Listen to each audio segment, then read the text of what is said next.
अज्ञात दोन भामट्यांनी रात्रीच्या दरम्यान मंदिराच्या दरवाजाचा कडी-कोंडा तोडून मंदिरात प्रवेश केला.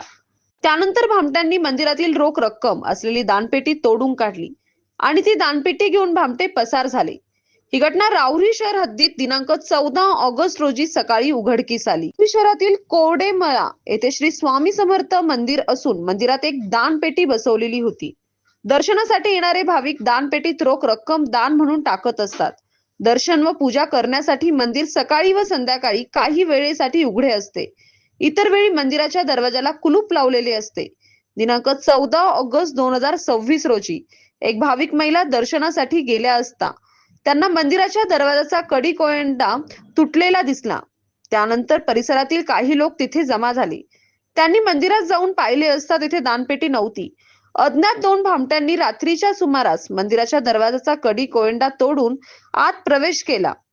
त्यानंतर मंदिरात बसवलेली दानपेटी तोडून काढली. नंतर ते भामटे दानपेटी घेऊन पसार झाले. सदर घटना सीसीटीव्ही कॅमेऱ्यात कैद झाली. या घटनेबाबत धनंजय रत्नाकर नांगरे वय 50 वर्ष राहणार तनपुरे खळवाडी राहुरी यांच्या फिर्यादीवरून राहुरी पोलीस ठाण्यात अज्ञात दोन भामट्यांवर गुन्हा दाखल करण्यात आला. पुढील तपास पोलीस निरीक्षक रवींद्र देशमुख यांच्या मार्गदर्शनात सुरू आहे. सतीश सौंदरसह राजेंद्र मसे, MS न्यूज 15 राहुरी.